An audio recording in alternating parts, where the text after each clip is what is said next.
Welcome to the Cerebral Edge with strength and conditioning specialist, Coach Chris. Join us for the next 30 minutes as Coach Chris shares ways to improve your health in all areas of your life. Along with his special guests, he strives to give you that cerebral edge to help make you 1% better every day. Now, here's Coach Chris. Power Talk 1040 KPPF. Welcome to the show. This is the show that aims to give you the edge to get you 1% better every day. Add that all up to 365 days a year, and you're well on your way to a better version of yourself. On this show, normally we talk about health and fitness and working out and stuff like that, but today we're going to be talking about the mental health aspect of things. I have Johnny Joy back on. Welcome to the show. Thank you, sir. If you remember, we had Johnny Joy back on the show on episode 3, and he talks about his complete life journey from being an addict to now being sober and kicking butt in life. So why don't you go ahead and give us a quick bio of that, just a quick rundown, because I want people to go back and listen to episode 3, right? Sure. Yeah. Again, my name's Johnny Joy, and I have been sober about 8.5 years now. I was a stumbly, bumbly mess. Nothing major, normal childhood kind of growing up. It was a lot of trauma that took place in my 20s that I just didn't deal with. And the one thing I decided to go after was booze and pills. And I used them a lot. It gave me a lot of stuff like unemployment and loss of relationships and pretty much every negative you could think of until finally on March 15th of 2014, I decided enough was enough. Mm-hmm. So let's just get in real quick to the enough is enough, right? So it was the final straw that said, Johnny Joy is no longer an addict, and I'm going to chase this sobriety thing. Some people say they've had a conversation with God, whatever you want to consider God to be, whether it's the universe, Allah, God, Jesus. Someone chatted with me when I was laying in Lutheran Medical. I was in there for the 5th, 6th, 7th time, I don't even remember, with alcohol poisoning. And blood alcohol level was 0.54. Whew. Yeah. That's more than John Bonham, bud. Yeah. 0.4 is typically lethal. And I was conscious. I was talking, and the nurses were just kind of confounded. And I lost my sister in 2002 to a fentanyl overdose. Right. Very smart gal. It didn't look like your typical addict. And I remember my mom just looking down on me while I was laying there in the hospital bed. And she said, I'm going to have to bury my other child. And I remember thinking at that point, like, and listening to the nurses talk, say, like, my organs were failing. And it was at that moment, I'm like, I'm either going to live or I'm going to die. And then just as you and I are talking right now, I heard a voice say, it's done. Not tomorrow, not in an hour, not in 10 minutes. It's done right now. And I told my mom at that moment, I said, we need to get me into a medical detox. And I haven't touched a drop since. That's amazing. Well, I'm a believer, so when I read this in the Bible, right? It's crazy because at the end he goes, "It is finished." Yeah. So it's almost like the same, yeah, along those same lines, which is amazing to me that you heard that and that was it. Well, God wasn't willing to fire me, and I kept trying to quit, so we had to come up to a different agreement on the situation, and it wasn't easy. It was incredibly simple. Just not drink. Yeah. Hasn't always been easy, of course. That 5 days at West Pine up in Denver, some of the most physically and emotionally horrible days of my entire life. But now, I look back at that now, 8.5 years later, and I couldn't be more grateful for anything I've ever done. And now that's led you to something even greater. Yeah. Want to talk about that a little bit? Yeah. A little project I've created. It's been 8.5 years in the making. I just didn't know exactly what it was going to be. And it's called Sobritree. And the beta model, it's going to be an app you can use on your phone. And hopefully it will become the largest recovery and sobriety app in the world. Boom. Because for some reason, there's just not one like it. And I'm not trying to create an app that just counts down your days and gives you a positive affirmation. That's all good. There's plenty of those. This is going to be a resource guide. That's awesome. So backing up a little bit, what made you start thinking of Sobritree and what put that on your heart to make that app? I wanted to help everybody. And I've been trying to help everybody, and I was trying to help people that didn't even want to help themselves. And it became exhausting, not just for me, but for my wife and for my friends, because I'd always be on my phone trying to say, hey, you can do it, and because people get afraid when they first go to get sober, they think, is Alcoholics Anonymous my only option? Is rehab my only option? I can't take time off. I can't afford $20,000-$30,000 for a month worth of treatment. Am I really that bad of an alcoholic? What options are there? And I started looking around, and there just wasn't anything to guide people. And I just ran out of time to be able to help all the people that were reaching out to me. So this is my way of creating something to give back, to say, hey, look, when you're in your most desperate moments at 3 a.m, and that's usually when people would reach out to me, is when they're just like, I can't do this anymore. Now they can reach into their pocket, reach onto their nightstand, and they've got a resource. No matter where they are in the world, they can find a meeting. No matter where in the world they are, they can look up resources for counselors, for rehab. They can find holistic practices. They can find outdoor activities. They can have emergency numbers, playlists, videos, games to distract them if they're thinking a relapse is coming. So it's going to be a totally comprehensive app that covers all bases in the world of recovery and sobriety. That is awesome. When you're talking about reaching out to people to help them help themselves, it's so amazing how the ego can get in the way, right? Oh, yeah. And be like, I need to protect myself. In order to protect myself, I got to say I'm not that bad. Right. And that's why I started talking about this. I was at a speakers conference many years ago in Las Vegas. It was a personal development conference, and there was 20,000 of us there. And I was waiting for Richard Branson to come up and speak. Wow. Really excited to see him, obviously. And up on the stage comes this guy, and he's about 20 years older than me, and a voice that is deeper and raspier than mine. And he tells 20,000 people, you have to have a $5 million net worth to even be on this stage. Woo. And I'm walking to go use the bathroom. I'm not paying any attention to this guy. And I suddenly hear him say, as I'm walking out of the Mirage, he says, well, I'm just an old alcoholic from Colorado, and here I am, a millionaire. Oh, my gosh. And I thought to myself, you just told 20,000 strangers that you're an alcoholic. And now you're obviously not anymore, but you're on stage with Richard Branson and Tony Robbins and Les Brown and some of the greatest thought leaders of a generation.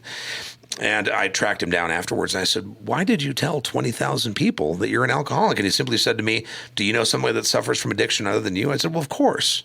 He goes, we can ask everybody in this room if they know somebody that suffers from addiction. And the answer is going to be yes, from something, be it booze, pills, gambling, shopping, food, porn, whatever it is.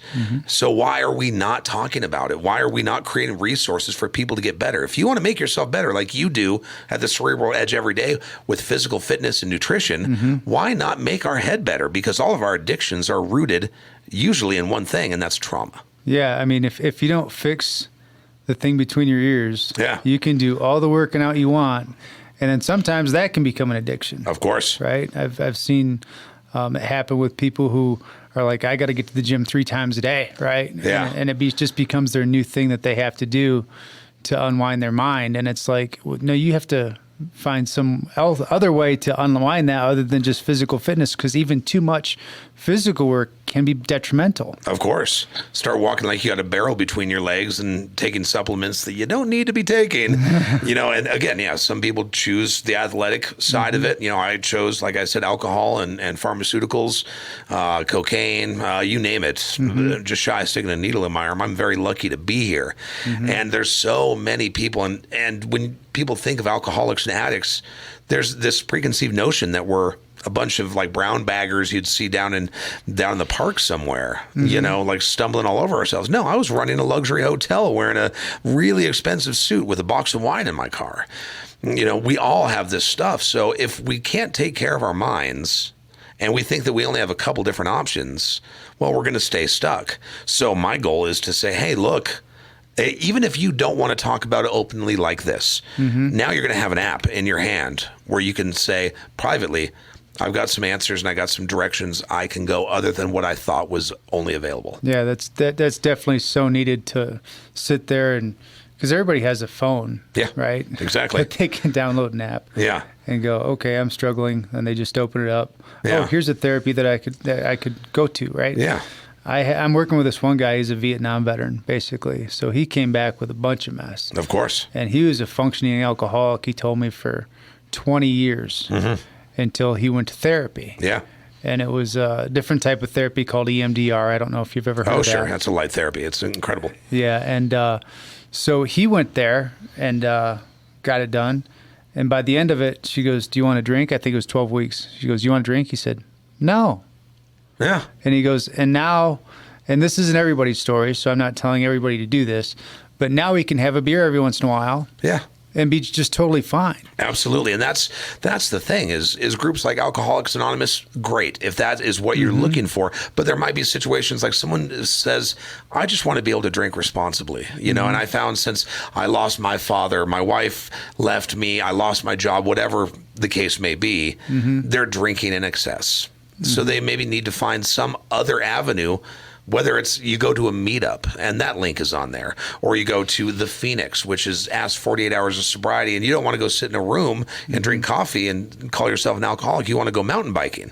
You got the Phoenix. You got all these different resources of different levels of sobriety and recovery, because really, ultimately, as you know, everything takes place in that mush between our ears. And if that gets a little tangled up, well, things get tangled up. And that's why we call it the Cerebral Edge, right? Because we want to make you think about, you know, your fitness, and we want you to make you think about what you're putting in your body. But we also want to make you think about other ways that you can make yourself better up there, right?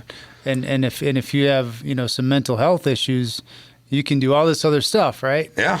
But if you don't get that fixed. Right, exactly. And again, if you don't want to talk about it, that's totally cool. Not everyone wants to be an open book, and I get that. But I want to create an avenue where people can find resources. I'm not trying to help anybody get sober. I will help somebody if they are ready. But as far as what Sobritree is going to be about, it's not my goal to get you sober. It's my goal to give you options and show you what options there are. Yeah. And when we talk about wanting to get help, most of the time that starts with internal dialogue. And I was talking with somebody the other day about how most people don't have internal dialogue. They just sit there and they do what they're accustomed to. Yeah. Right? It's like, well, I'm used to just going and getting a fifth, right, and drinking, right? And I don't think anything of it. Yeah. Until finally something makes you go, why am I doing this? Yeah. Right? Why do I want to poison myself every single day? Sure. Why do I want to get out of my own head? Right. Right. Well, and it's a daily escape too. That's the thing, is when I tell people that usually their behaviors like that is immediate gratification. They said, what are you talking about? I said, have you ever outdrank a problem? And they said, well, for a day. I said, yeah, but when you wake up, you're hungover, you're out $20-$30. Hopefully you don't get a DUI. Hopefully you don't hurt anybody. And has the problem resolved itself? No. So it's just daily. You're just pushing it back and pushing it back until, unfortunately, it becomes a physical addiction. That's when things get really, really messy. Right. And then eventually it comes to a breaking point. Yep. To where you could be in the hospital situation going, I think I'm going to die. Yeah. If I don't change. Yeah. Right. So before it gets to that point, I hope that people out there sit there and they think and they have that internal dialogue with themselves and they download this Sobritree app. Yeah. That's certainly my goal.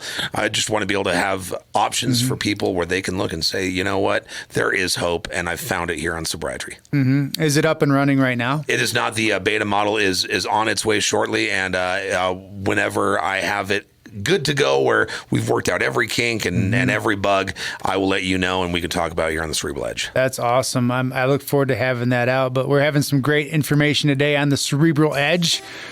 I'm Coach Chris. The guest today is Johnny Joy. Let's take a minute to pay some bills. This is Power Talk 1040 KPPF.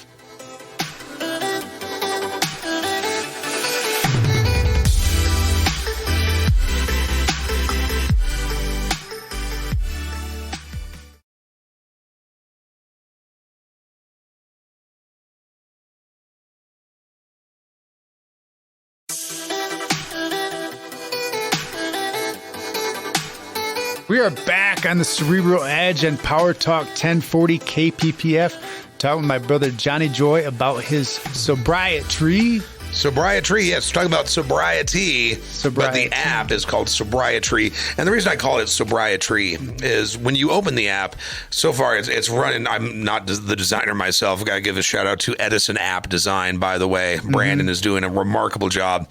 He's way smarter than me.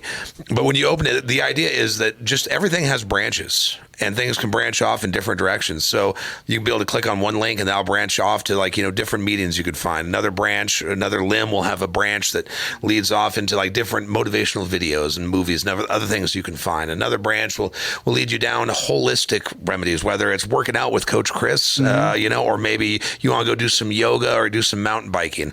All sorts of different branches to this whole thing called Sobritree. That's awesome. Is there a way that groups can connect on there? That is going to be the goal eventually. Why we're doing the beta model is just to find out what really works, what doesn't, and what people might like to see.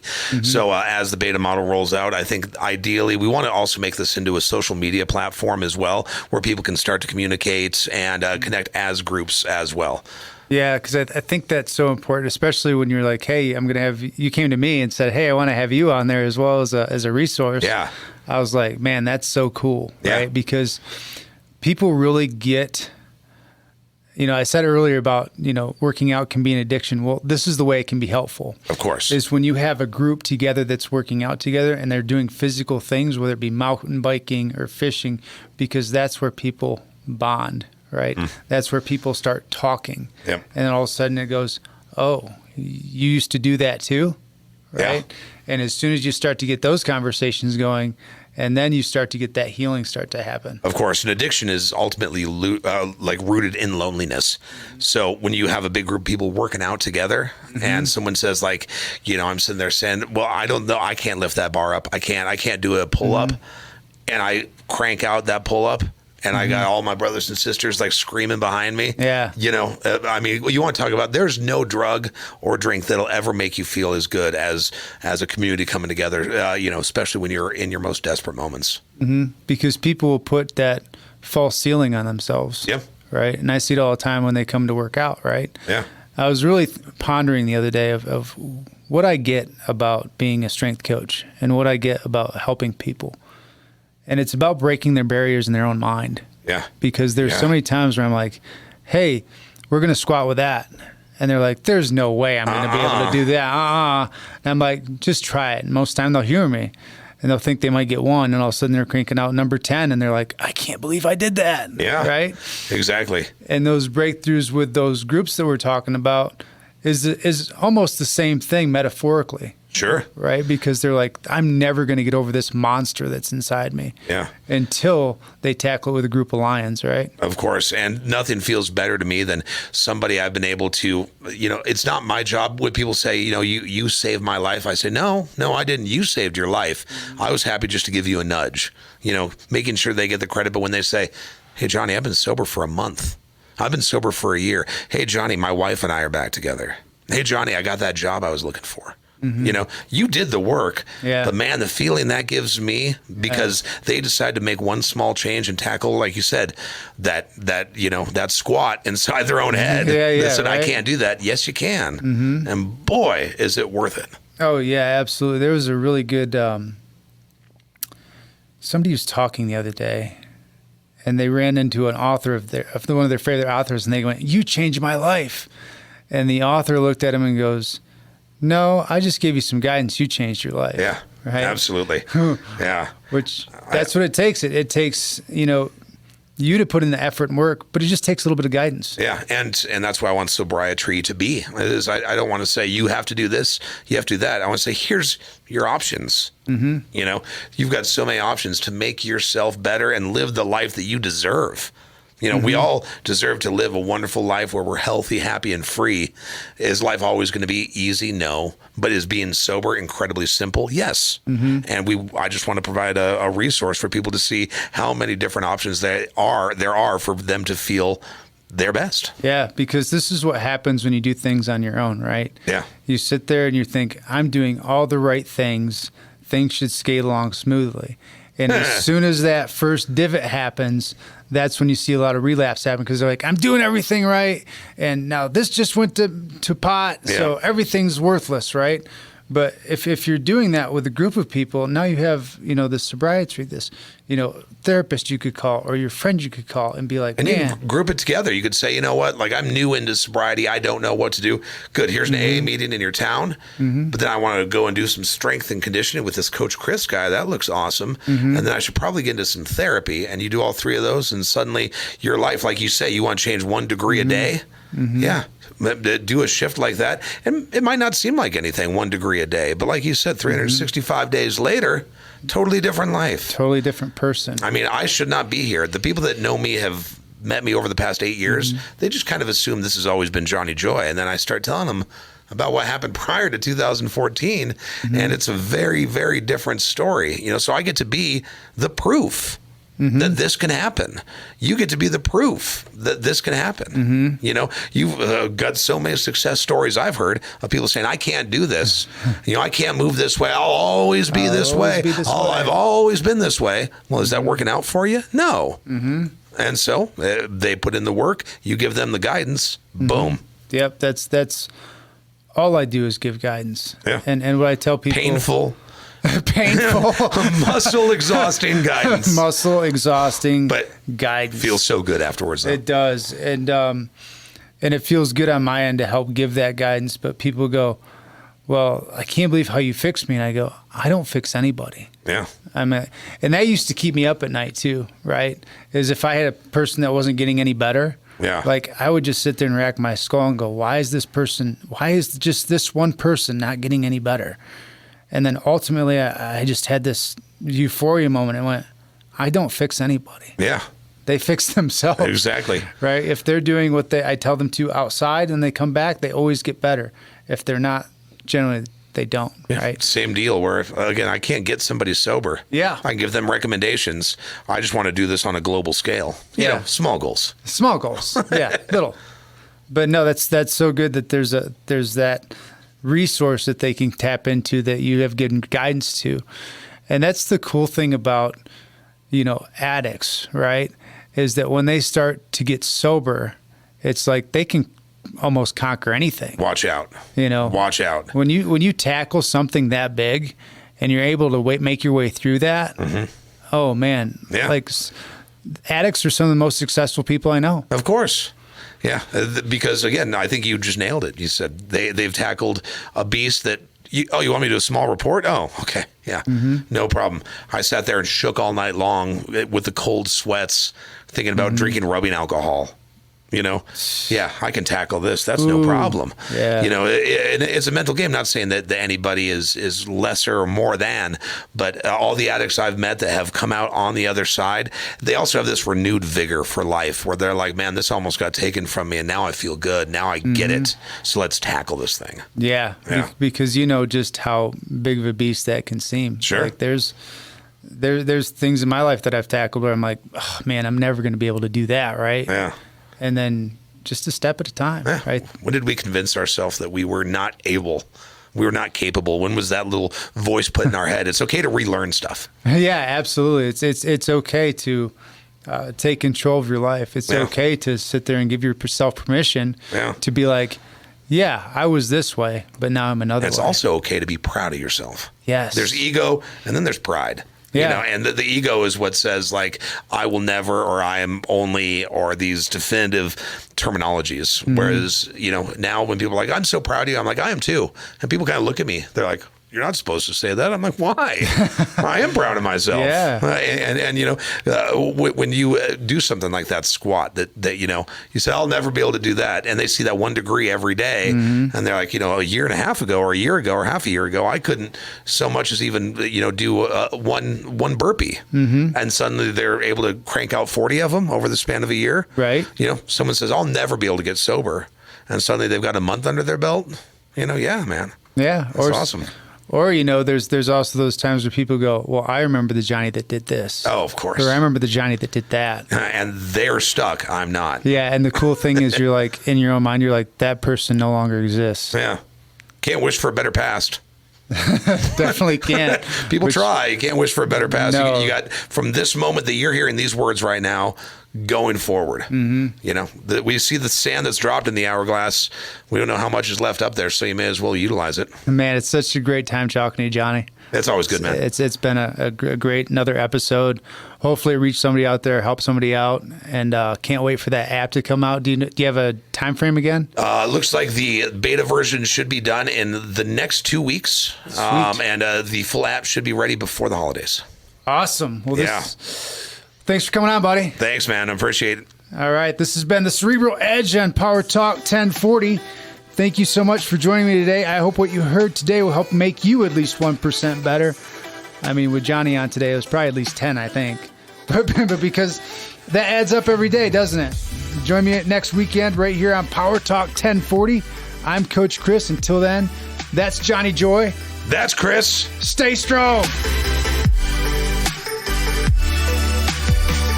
This has been the Cerebral Edge on KPPF. Have a question for Coach Chris? Email him at cerebraledge1@gmail.com. That's Cerebral Edge, the number 1 at gmail.com. Join us next Saturday at 1 p.m. and Sunday at 10:30 a.m. for another episode of the Cerebral Edge with Coach Chris on Power Talk 1040 KPPF.